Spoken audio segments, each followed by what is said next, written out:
السلام علیکم تو ویورز کیسے ہیں آپ سب؟ امید کرتا ہوں آپ سب خیریت سے ہوں گے۔ اردو ٹیلز 20 میں خوش آمدید۔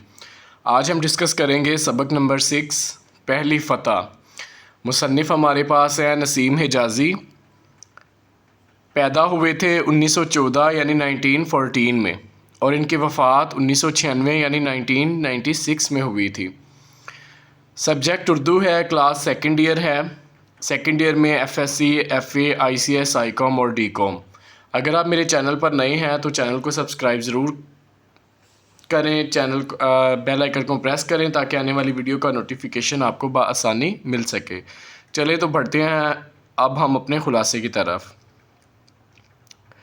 یہ بہت ہی زیادہ امپورٹنٹ خلاصہ ہے فار اینول پیپر تمام بورڈز کے لیے۔ پنجاب میں جتنے بھی بورڈز ہیں تو یہ ضرور یاد کریں تمام طلبہ۔ صبح کی نماز کے بعد دمشق کے لوگ بازاروں اور دکانوں کی چھتوں پر کھڑے محمد بن قاسم کی فوج کا جلوس دیکھ رہے تھے۔ دنیا کی تاریخ میں یہ پہلا واقعہ تھا کہ فوج کی قیادت ایک 17 سالہ نوجوان کے سپرد تھی۔ دمشق سے لے کر بصرہ تک راستے کے ہر شہر اور بستی سے کئی کم سن لڑکے، جوان اور بوڑھے اس فوج میں شامل ہوئے۔ کوفہ اور بصرہ میں محمد بن قاسم کی روانگی کی اطلاع مل چکی تھی۔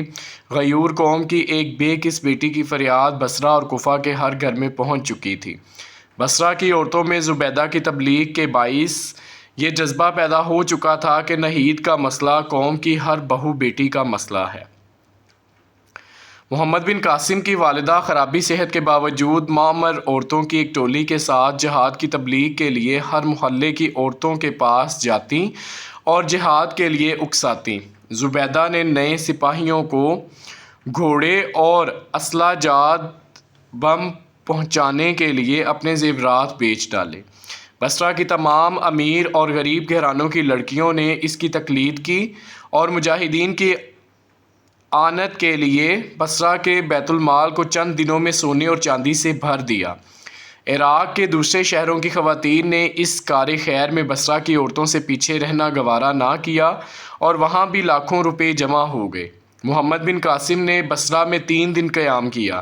اس کی آمد سے پہلے بصرہ میں حجاج بن یوسف کے پاس مکران کے گورنر محمد بن ہارون کا پیغام آیا تھا کہ عبداللہ کی قیادت میں 20 آدمیوں کا جو وفد دیبل بھیجا گیا تھا، اس میں سے صرف 2 نوجوان جان بچا کر مکران پہنچنے میں کامیاب ہوئے تھے، باقی دیبل کے گورنر نے قتل کر دیے۔ اس خبر نے بصرہ کی عوام میں انتقال کی سلگتی ہوئی آگ باقی میں تیل کا کام کیا۔ دمشق سے روانگی کے وقت محمد بن قاسم کی فوج کی کل تعداد 5000 تھی، لیکن جب وہ بصرے سے روانہ ہوئے تو ان کے لشکر کی مجموعی تعداد 12000 ہو گئی۔ محمد بن قاسم شیراز سے ہوتا ہوا مکران پہنچا۔ مکران کی سرحد عبور کرنے کے بعد لسبیلا کے پہاڑی علاقے میں اسے بہت سی مشکلات کا سامنا کرنا پڑا۔ بھیم سنگھ 20,000 فوج کے ساتھ لسبیلا کے سندھی گورنر کی آنت کے لیے پہنچ چکا تھا۔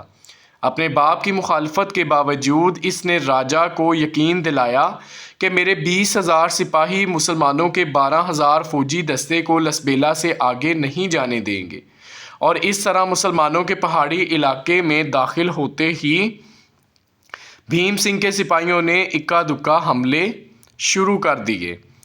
30-40 سپاہیوں کا گروہ اچانک کسی ٹیلے یا پہاڑی کی چوٹی پر نمودار ہوتا اور آن کی آن میں محمد بن قاسم کی فوج کے کسی حصے پر تیر اور پتھر برسا کر غائب ہو جاتا۔ محمد بن قاسم نے یہ دیکھ کر ہر اول کے پیادہ دستوں کی تعداد میں اضافہ کر دیا، لیکن حملہ آوروں کی ایک جماعت آگے سے کترا کر بھاگتی اور دوسری جماعت پیچھے سے حملہ کر دیتی۔ جوں محمد بن قاسم کی فوج آگے بڑھتی گئی، ان حملوں کی شدت میں اضافہ ہوتا گیا۔ رات کے وقت پڑاؤ ڈالنے کے بعد شب خون کے ڈر سے کم از کم 1/4 فوج کو آس پاس کے ٹیلوں پر قابض ہو کر پہرا دینا پڑتا۔ ایک شام محمد بن قاسم کو ایک جاسوس نے اطلاع دی کہ شمال کی طرف 20 کوس کے فاصلے پر ایک مضبوط قلعہ اس لشکر کا مستقر ہے۔ محمد بن قاسم نے اپنے تجربہ کار سالاروں کی ایک مجلس شورا بلائی۔ بعض سالاروں کی یہ رائے تھی کہ اس قلعہ کو نظر انداز کر کے آگے گزر جائیں، لیکن محمد بن قاسم نے کہا کہ جب تک یہ علاقہ دشمن سے پاک نہیں ہوتا ہمارا آگے بڑھنا خطرے سے خالی نہیں۔ یہ قلعہ ان کے دفاع کی اہم چوکی ہے۔ اس قلعہ کے